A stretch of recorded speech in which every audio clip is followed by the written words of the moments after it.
کسی نے سنا کہ ٹرانسجینڈر کمیونٹی ایگزسٹ کرتی ہے پاکستان میں، کے پی کی کے اندر ایک قاتلانہ حملہ ہوا ہے ڈولفن ایان پہ، ایم سے ایف اور ایف سے ایم نہیں ہو سکتا. اب انہوں نے یہ کیا ہے کہ اس کو تروڑ مروڑ کے گچھا بنایا اور عوام کے سامنے رکھ دیا. تبدیلی آ نہیں رہی، تبدیلی آ چکی ہے. جب ہم نے لاجیکلی ان سے کہا کہ آپ ثابت کریں قانون کے اندر یہ چیز کہاں لکھی ہوئی ہے، اور یہی سوال میں نے اوریا مقبول جان سے بھی کیا تھا شریعت کورٹ میں، تو ان کے پاس اس کا کوئی جواب نہیں تھا. یہ چینج کیسے ہے؟ After 2018 transgender protection act. تو کیوں نہیں ہضم ہو رہا سوسائٹی کو؟ جب آپ لفظ وجود بلاتے ہیں تو مجھے ایسے لگتا ہے کہ مجھے اب ثابت کرنے کی ضرورت نہیں ہے کہ میں آپ کے سامنے ہوں یا میری کمیونٹی آپ کے سامنے ہے. السلام علیکم ناظرین، انفو نیوز نیٹ ورک میں آپ کو خوش آمدید کہتے ہیں. ایک نئی ویڈیو کے ساتھ آپ کی خدمت میں حاضر میں ہوں ہبا عباسی. ناظرین، پاکستان کی تاریخ میں اور قومی اسمبلی میں پہلی خواجہ سرا جنہیں خواجہ سراؤں کی نمائندگی کا پہلا اعزاز حاصل ہے، اور ببلی ملک ہیں، اور ان سے آپ کی ملاقات کرواتے ہیں جنہوں نے اسپیکر کے سامنے کہا تھا کہ خواتین حضرات کے بجائے اگر حاضرین محفل کہا جائے تو کیا ہی بات ہے. ان کے بارے میں آپ کو بتاتے ہیں کہ وہ کن کن مشکلات سے یہاں تک پہنچی ہیں، انہوں نے قومی اسمبلی تک جو رسائی ہے وہ کیسے حاصل کی. تو آئیے ان سے جانتے ہیں. السلام علیکم. جی وعلیکم السلام. سب سے پہلے تو آپ کا بہت بہت شکریہ کہ آپ نے ہمیں ٹائم دیا. تھینک یو سو مچ آپ کے آنے کا. اچھا، یہ بتائیں کہ یہ جو سفر ہے آپ کا کیسے آپ نے کیا اور کن کن مشکلات کو آپ کا سامنا کرنا پڑا. ظاہر ہے ہماری کمیونٹی میں اور ہمارے معاشرے میں خواجہ سرا کو ویسے والا جو حقوق اور اہمیت حاصل نہیں ہے، تو آپ اپنے سفر کے بارے میں بتائیں کہ کیسے کیا آپ نے اور قومی اسمبلی تک رسائی کیسے حاصل کی. اچھا، اس میں بڑی انٹرسٹنگ بات ہے نا کہ مطلب جب ہماری کمیونٹی سے سوال کیا جاتا ہے کہ کن مشکلات سے، تو میں یہ کہوں گی کہ جس کمیونٹی سے آپ پوچھ رہے ہیں کن مشکلات سے، اصل میں ان کی تو زندگی ہی مشکلات ہے نا. ان کے لیے تو زندگی ہے ہی مشکل کا نام، کہ پیدائش سے لے کے مرنے تک وہ ہمیشہ اپنے رائٹس کے لیے، اپنی ذات کے لیے لڑتے ہیں. تو کوئی خاص لمحہ زندگی سے چننا کہ کون سا لمحہ مشکل تھا، یہ ہمارے لیے بہت مشکل کام ہے. تو میں تو یہی کہوں گی ایک اسٹرگل ہے، میری نہیں پوری کمیونٹی کی. اور میں یہی کہتی ہوں کہ وہاں پہ پارلیمنٹ میں جانا، بات کرنا، وہ ببلی ملک کا اعزاز نہیں ہے، وہ ٹرانسجینڈر کمیونٹی پاکستان کا اعزاز ہے. اور جب میں پارلیمنٹ گئی تھی، میرے ساتھ عائشہ مغل تھیں، بڑا فیمس نام ہے ٹرانسجینڈر کمیونٹی کا. تو وہاں پہ جب بات کرنے کے لیے بلایا گیا تو انہوں نے عائشہ کو کہا کہ آئیے بات کیجیے، کیونکہ عائشہ کے پاس ایک پلس پوائنٹ ہے کہ انہوں نے سیڈا رپورٹ ریپرزینٹ کیا پاکستان میں. تو عائشہ نے کہا کہ نہیں، آپ ببلی ملک کو کال کر لیں، وہ آ کے آ جائیں. میں نے کہا جی ٹھیک ہے. مجھے ایک فلور ملا، بات کرنے کا موقع دیا گیا. تو وہاں پہ بھی میں حیران تب ہوئی جب اسپیکر صاحب نے میرا نام پکارتے ہوئے ببلی صاحب، ببلی صاحبہ ایسے کر کے کہا کہاں ہے. ٹھیک ہے، تو مطلب اتنا جنریشنز کا گیپ ہے. 75 ایئرز نے ٹرانسجینڈر کمیونٹی اور سوسائٹی کے درمیان میں اتنا گیپ پیدا کر دیا ہے کہ مجھے بلانا کیسے ہے میرے ملک کے لوگ جانتے ہی نہیں. اور وہ پلیٹ فارم جہاں پہ میرے ملک کے فیصلے کیے جاتے ہیں، اور میرے لیے بہت بڑی اعزاز کی بات ہے کہ میں نے اپنی کمیونٹی کو وہاں ریپرزینٹ کیا، تو مجھے حیرانگی بھی ہوئی. لیکن میں یہ سمجھتی ہوں کہ سوسائٹی پریشر اتنا تھا کہ کبھی سمجھ ہی نہیں پائے ہمارے پارلیمان، ہمارے سینیٹرز کہ ٹرانسجینڈر کمیونٹی کو مخاطب کیسے کریں گے. تو یہ چھوٹی سی ایک مثال ہے کہ آپ نے کہا مشکلات، تو دیکھیے زندگی کتنی مشکل ہے کہ آپ کو پکارنے کے لیے لوگ ڈیسیژن نہیں لے پاتے کہ وہ آپ کو کہیں گے کیا. اچھا، یہ بتائیں کبھی سوچا تھا کہ اس لیول پہ پہنچیں گی، اسٹیج پہ پہنچیں گی کہ آپ اپنی کمیونٹی کو ریپرزینٹ کریں گی؟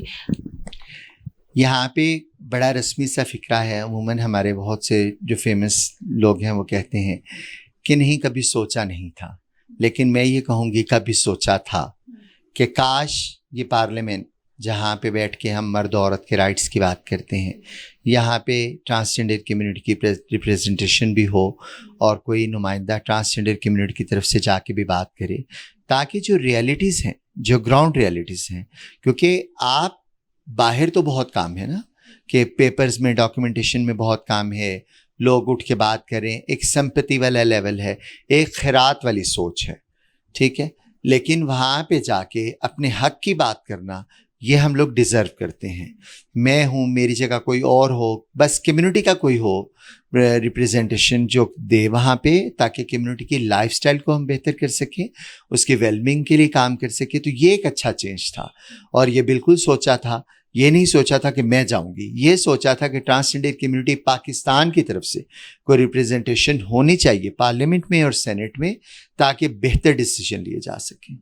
اچھا یہ بتائیں کہ ظاہرہ خواجہ سراؤں کے حقوق پر اتنی بات پہلے نہیں کی جاتی تھی, اب بہت سارے فیلڈز میں ان کو دیکھا بھی جا رہا ہے, تو آپ کو کیا لگتا ہے وقت بدلا ہے, تبدیلی آ گئی ہے؟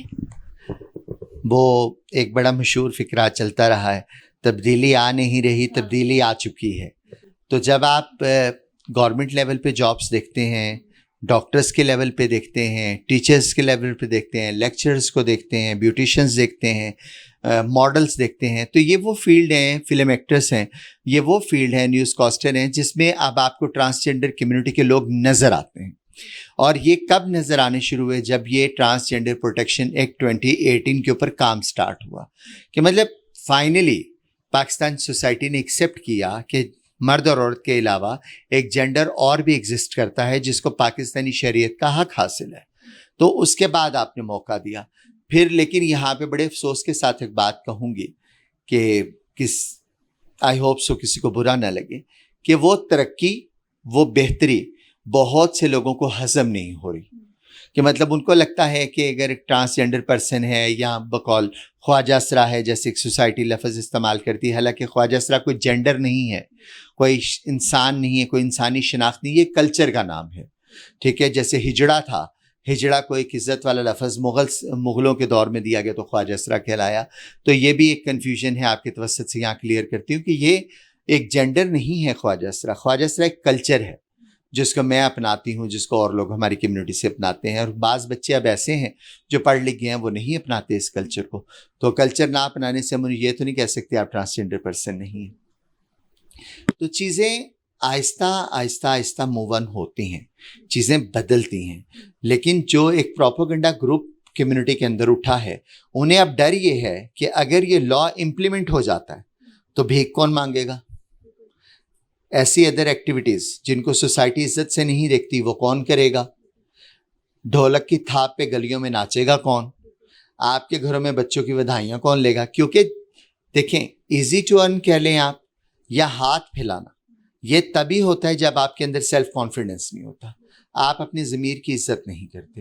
اور یہ لا آپ کو اپنی ضمیر کی عزت سکھاتا ہے, آپ کو اپنی عزت کا احساس دلاتا ہے. تو کچھ ہیں ہماری کمیونٹی کے اندر بھی اور کمیونٹی سے باہر بھی ایک پروپیگنڈا گروپ بہت بڑا, جن کے پاس لاجیکلی کوئی چیز نہیں ہے کہ وہ ہمیں کنفرنٹ کر سکیں. ابھی ریسنٹلی ہم لوگ گئے تھے, سینٹ کی میٹنگ تھی, تو وہاں پاکستان کا بہت بڑا نام ہے, اللہ ان کی عزت میں اضافہ کرے, سینیٹر مشتاق صاحب, اور وہاں پہ ڈفرینٹ سینیٹرز اور بیٹھے ہوئے تھے. تو مطلب میں حیران تھی کہ انہوں نے کہا کہ جو ٹرانسجینڈر ایکٹ ہے وہ الاؤ کرتا ہے کہ مرد عورت بن جائے اور عورت مرد بن جائے. جبکہ اگر آپ پورا لا پڑھتے ہیں اور جو اس کی گائیڈ لائنس 2020 بنائی گئی ہیں, اس میں سیکشن 345 کے اندر بالکل کلیئر لکھا ہے کہ اگر کوئی سیلف پرسیوڈ آئیڈینٹی کے قانون کے مطابق اپنی آئیڈینٹی, ٹرانسجینڈر آئیڈینٹی کو اون کرتا ہے, تو وہ مرد ایم سے ایکس میں جا سکتا ہے اور ایف سے ایکس میں جا سکتا ہے, لیکن ایم سے ایف اور ایف سے ایم نہیں ہو سکتا. اب انہوں نے یہ کیا ہے کہ اس کو تروڑ مروڑ کے گچھا بنایا اور عوام کے سامنے رکھ دیا. جب ہم نے لاجیکلی ان سے کہا کہ آپ ثابت کریں قانون کے اندر یہ چیز کہاں لکھی ہوئی ہے, اور یہی سوال میں نے اوریہ مقبول جان سے بھی کیا تھا شریعت کورٹ میں, تو ان کے پاس اس کا کوئی جواب نہیں تھا. مطلب سمپل سا جواب کہ ہم سمجھتے ہیں قانون میرے سمجھنے سے نہیں بنے گا, قانون بنانے والے لوگ پریکٹیکل ہوتے ہیں, ان کو ایویڈنسز چاہیے, ان کو ریسرچ چاہیے, ان کو لاجیکل چاہیے, پھر قانون بنائے جاتے ہیں. میری سوچ اور سمجھ پہ تو نہیں, اس طرح سینیٹر مشتاق کی سوچ سمجھ پہ نہیں ہے, اس طرح اوریہ مقبول جان کی سوچ سمجھ پہ نہیں ہے. یہ تو ٹوٹل ایک چیز ہی الگ ہے. اچھا یہ بتائیں کہ کتنے دہائیوں سے جو ہے وہ ان کے مسائل کو, خواجہ سرا کے جو مسائل ہیں ان کو جاگے نہیں کیا گیا, اب آپ جو ہے وہ اس ان کے لیے کام کر رہی ہیں, تو کیسا لگتا ہے آپ کو کہ کیا کیا آگے کرنے والی ان کے لیے, اور ان کو کیا کہیں گی کہ وہ کس کس فیلڈ میں آئیں اور کیا کیا کریں؟ اگر دہائیوں کی بات کرتے ہیں تو میں تو کہتی ہوں آفٹر مغل امپائر مجھے کرمنلائز کر دیا گیا برٹش کلونیل مائنڈ سیٹ کے مطابق 1870 میں, اور مجھے اس خانے میں ڈال دیا گیا کہ میں ایک مجرم ہوں. اگر میں اپنے پیغمبر کا دور دیکھتی ہوں, سرکار محمد مصطفیٰ صلی اللہ علیہ وآلہ وسلم, تو مخنث تو وہاں بھی موجود تھے, ان کی خدمت میں اس علاقے میں رہا کرتے تھے. تب تو وہ کرمنلائز نہیں تھے, تب تو وہ مجرم نہیں تھے. لفظ مخنث ہے, یہ دو ڈیفینیشن اسلام پکارتا ہے, ایک خنثی اور ایک مخنث. اور یہ تو خیر لمبی بحث ہے, لیکن یہ دو علیحدہ علیحدہ لوگ ہیں, خنثی اور مخنث دو علیحدہ لوگ ہیں. تو مخنث اس ٹائم بھی ایگزسٹ کرتے تھے, تاریخ میں ان کے نام بھی موجود ہیں, ٹھیک ہے. اور اسی طریقے سے اب آپ تھوڑا آگے آ جائیے کہ وہ دور گزرتے گزرتے مغل امپائر پہ آیا, تو مغل امپائر نے ہجڑا, خسرا, زنخا, زنانہ, کسری اس ٹائپ کے الفاظ کو معیوب جانتے ہوئے اپنے وہاں جو اردو دان تھے, ادب کے لوگ تھے, ان کو کہا کہ یہ جو ہماری میراثی قوم ہے اس کو, اور یہ جو طبقہ ہے ہجڑوں کا, اس کو باعزت طریقے سے بلانے کے لیے کچھ الفاظ سے نوازا جائے, جیسے مغل دور میں القاب دیے جاتے تھے. تو وہاں پہ میر عالم قوم کو, وہ میراثی قوم کو میر عالم کہا گیا, ٹھیک ہے. اور ہجڑا قوم کو, خسرا قوم کو خواجہ سرا کے لقب سے نوازا گیا. یہ اس لفظ کی ہسٹری ہے. اب کتنی دہائیوں سے پرابلمز ہیں, تو میں کہتی ہوں کہ میرا طبقہ تو 275 سال سے اس چکی میں پس رہا ہے. 202 سال برٹش امپائر کے ہیں, 200 سال, اور اس کے بعد 75 ایئرز گورنمنٹ آف پاکستان کے ہیں. کہ آفٹر 275 ایئرز کسی نے سنا, ٹھیک ہے, جسٹس افتخار چودھری صاحب نے, کسی نے سنا کہ ٹرانسجنڈر کمیونٹی ایگزسٹ کرتی ہے پاکستان میں. اور 2009 سے یہ کیمپین سٹارٹ ہو کے فائنلی 2018 میں ایک ایکٹ آیا, ایک لا بنا, جو اس چیز کا ثبوت تھا کہ آپ اپنی ٹرانسجنڈر آئیڈینٹی کو اون کریں, اس کو چھپائیں مت, ٹھیک ہے. آپ کو مرد اور عورت کے شناختی کارڈ کے پیچھے چھپنے کی ضرورت نہیں ہے, آپ اپنی آئیڈینٹی کو آن کریں اور اس پہ زندگی گزاریں. پھر اس نے مجھے کہا کہ جو شریعت کہتی ہے وراثت کا حق, ٹھیک ہے, عورت اور مرد کا, وہی لاگو ہوگا, ٹھیک ہے. اگر آپ اس کے اندر ہیں اسلامک لا کے مطابق, وہی آپ پہ لاگو ہوگا, اور آپ اسلام لا کے اندر ہی ہیں, ٹھیک ہے. اگر اس قانون نے یہ کہا کہ مجھے تعلیم حاصل کرنے کا حق ہے, مجھے صحت مند رہنے کا حق ہے, مجھے باعزت روزگار حاصل کرنے کا حق ہے, مجھے معاشرے میں عزت سے جینے کا حق ہے, تو اس میں تو مجھے لگتا ہے کوئی معیوب بات تو تھی نہیں.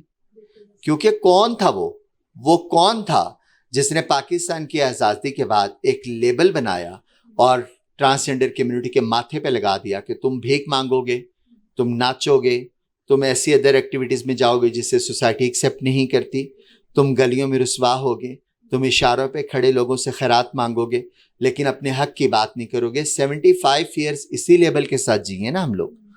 اب آفٹر 75 ایئرز جب ٹرانسجنڈر کمیونٹی کو یہ احساس ہوا کہ نہیں, عزت سے جینا چاہیے, اور یہ کریڈٹ جاتا ہے ہمارے نئے ٹرانسجنڈر کمیونٹی کے بچوں کو, جنہوں نے اپنی تعلیم مکمل کی, جنہوں نے اپنا مقام حاصل کیا, جنہوں نے سوسائٹی کو ثابت کیا کہ وہ ایگزسٹ کرتے ہیں. اور وہاں پہ بڑے فخر کے ساتھ عائشہ مغل کو دیکھ لیں, ڈاکٹر سارا گل ہیں, مون علی ہیں جو چارٹرڈ اکاؤنٹنٹ ہیں, صوبو ہیں, صوبو ملک شیزہ چارٹرڈ اکاؤنٹنٹ, کامی سڈ ہیں جو ٹرانس ماڈل ہے, ریمل علی ہیں جنہوں نے مووی میں پرفارم کیا ہے, نیلی رانا ہیں بہت فیمس ایکٹیوسٹ ہیں, بندیا رانا ہیں بہت فیمس ایکٹیوسٹ ہیں. ایسے ہزاروں نام ہیں پاکستان میں. معاویہ ملک ہیں جو نیوز کاسٹر ہیں. تو مطلب یہ ایک چینج ہے. یہ چینج کیسے ہے؟ After 2018 transgender protection act. تو کیوں نہیں ہضم ہو رہا سوسائٹی کو؟ سوری میرے الفاظ ذرا کڑوے ہیں پر ریالٹی ہے. کیوں نہیں سوسائٹی ہضم کر پا رہی کہ یہ طبقہ بھی عزت سے جیے؟ اور اس میں چند ایک ایسے نام نہاد لوگ ہیں جنہوں نے ہائپ کریٹ کر رکھا ہے. اور اس ہائپ کا میں آپ کو بتاتی چلوں کہ اس ہائپ کا یہ نقصان ہوا ہے, جس میں سینیٹر مشتاق صاحب ہیں اور یا مقبول جان صاحب ہیں, کہ آج سے 3 دن پیچھے کے پی کی کے اندر ایک قاتلانہ حملہ ہوا ہے ڈالفن احیان پہ. بہت فیمس ٹرانس ایکٹیوسٹ ہے کے پی کی, وہ اور اس کی دوست تھیں, ان کے اوپر فائرنگ کی گئی, اور ابھی بھی وہ موت اور زندگی کی جنگ لڑ رہی ہیں اور بڑی کریٹیکل کنڈیشن میں ہیں. تو مطلب آپ صرف اپنی ریٹنگ کے لیے زندگی کو رسک پہ ڈال رہے ہیں, صرف آپ اپنے پولیٹیکل سینیریو کو اسٹرانگ کرنے کے لیے کہ آپ لوگوں کو بتائیں کہ آپ نے یہ کیا اور آپ اسلام کے حق میں تھے. اسلام تو آپ کو سیکھنے کا حکم دیتا ہے. یہ چیزیں. اچھا یہ بتائیں کہ یہ جو آرگنائزیشن ہے وجود, اس کے بارے میں کچھ بتا دیجیے. وجود کا سمپل سا ایک تعارف ہے کہ وجود ہے میرے اپنے ہونے کی داستان، میری کمیونٹی کے ہونے کی داستان. جب آپ لفظ وجود بلاتے ہیں تو مجھے ایسے لگتا ہے کہ مجھے اب ثابت کرنے کی ضرورت نہیں ہے کہ میں آپ کے سامنے ہوں یا میری کمیونٹی آپ کے سامنے ہے، کہ وہ ایگزسٹ کرتی ہے، آپ کو نظر آتی ہے. اور ہر وہ چیز جو ٹرانسجنڈر کمیونٹی پاکستان کو فائدہ دے سکتی ہے، چاہے وہ اس میں لٹریسی آ گئی ہے، ہیلتھ ایشوز آگے ہیں، امپاورمنٹ کے پروگرامز آگے ہیں، ڈی پیتھولائزیشن پہ وجود کام کر رہا ہے، ڈاکٹرز کی جو ہے اس کے اوپر آ گیا ہے، آپ کی مینٹل ہیلتھ پہ کام کر رہا ہے وجود، آپ کی فزیکل ہیلتھ پہ کام کر رہا ہے، آپ کے مائنڈ سیٹ کو چینج کرنے پہ کام کر رہا ہے، آپ کو امپاورمنٹ کی طرف لا رہا ہے. ہر وہ چیز جو کمیونٹی کو ایک باعزت روزگار دے سکتی ہے اور باعزت مقام دے سکتی ہے سوسائٹی، اس کا نام وجود ہے. تھینک یو سو مچ. اور یہ گفتگو تھی ببلی ملک صاحبہ کے ساتھ، تو آئی ہوپ کہ آپ کو اچھی لگی ہوگی. اور بحیثیت میں انسان کہوں گی، ان کو سوسائٹی میں وہی حقوق دینے چاہیے جو ہم سب کو ہیں، کیا مرد کو ہیں کیا خواتین کو ہیں، کیونکہ یہ بھی اسی معاشرے کا حصہ ہیں، یہ بھی اسی ذات پاک نے ان کو بھی بنایا ہے جنہوں نے ہمیں بنایا. فی الوقت کے لیے اتنا ہی. مزید اپڈیٹ رہنے کے لیے دیکھتے رہیے انفو نیوز نیٹ ورک.